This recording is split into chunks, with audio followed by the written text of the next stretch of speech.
Hi, I'm Ross Hedgens, founder of Siege Media, and today I want to talk to you about the differences between strategic and tactical link building and why I much prefer the former. So first, I should define what tactical link building is. To me, tactical link building is something that any vendor does, and they only do that specific thing. You hear about them and you've heard they do great guest posts. Guest posting is a tactical link acquisition technique, and if no matter what, it's a one-size-fit-all thing, that to me is tactical. It could be scholarship link building. It could be any other technique that this vendor does, or even that you've read or Googled, and that's just the thing they do. It's more likely to be tactical because they're just doing it to generate links and they're not matching that to your market. On the other hand, strategic link building to me is the reverse of that. They are specifically matching it to your market and finding a link strategy that fits your business, your need, and overall, for that reason, it to me is a lot more beneficial. So examples of this in action would be looking at an industry and seeing how are people generating links, or what is specific about that business that we can tie to a link acquisition strategy to overall scale that technique. So some examples of this in action, one might be Airbnb. So Airbnb gets a lot of brand mentions on the web. A lot of these are unlinked. You could go to these people, reach out to them, say, link back to Airbnb. We're glad you had a great experience, but we'd much appreciate if you can link back to X or Y page in doing so. That's specific to Airbnb. No other business can really replicate that in their market just because they are such a great brand. And that's obviously a strategic link building technique that makes sense for them. Another example would be creditcards.com. You're in the credit industry, they're not Airbnb, but specific to them, there's a semantic content strategy fit that also makes sense for link acquisition. And to me, this is if you actually look on their backlink profile, they do this perfectly. They have a lot of high-end news sites that are generating links back to them because they're doing surveys specifically. If you're in credit cards, you can't do fun, fluffy infographics or photography or anything like that.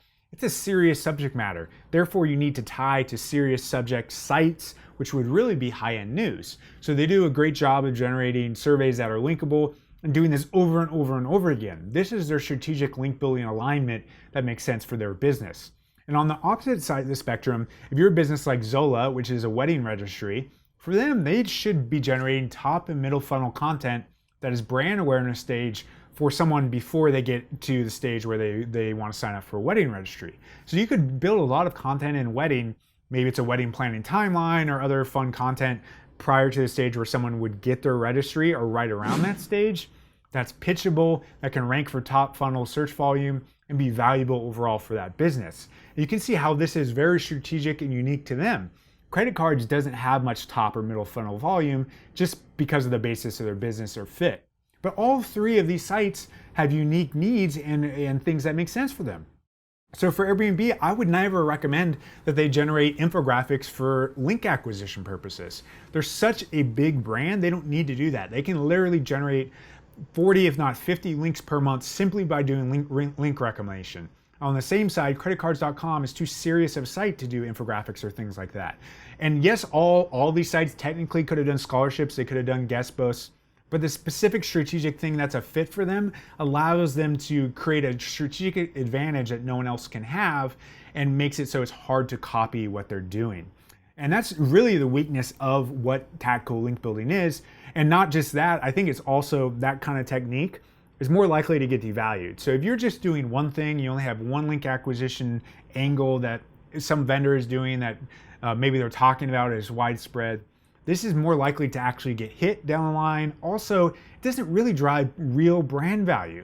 If you see someone organically talking about Airbnb or talking about a wedding registry or a wedding planning timeline, top of funnel, both of those things actually drive brand value. Creditcards.com, even though they might not get many direct sales from these surveys, at least they're generating some brand awareness through this, some connections with this high-end press, and overall driving value. While the guest post or the scholarship link building drives nothing. No one is going to get a sale or care about Airbnb through those methods.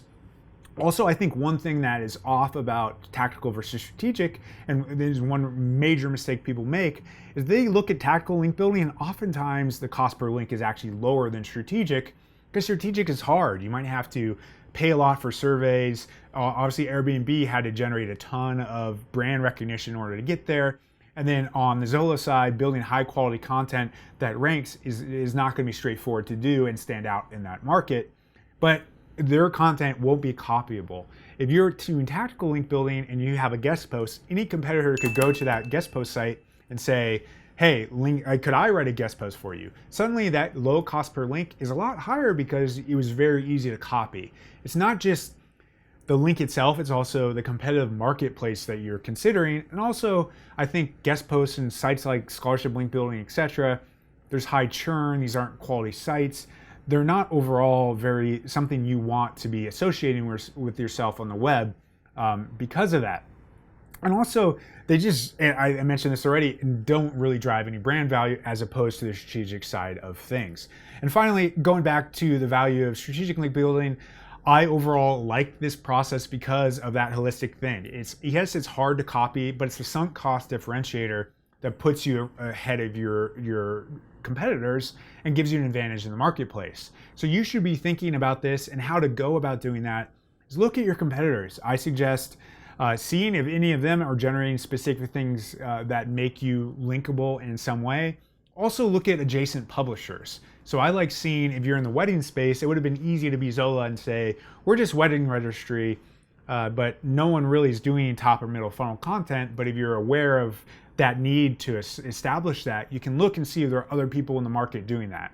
And it's very much the case for wedding. You could be The Knot, you could be some other business, and there are a lot of top and middle funnel opportunities that you can see actually can generate a lot of links.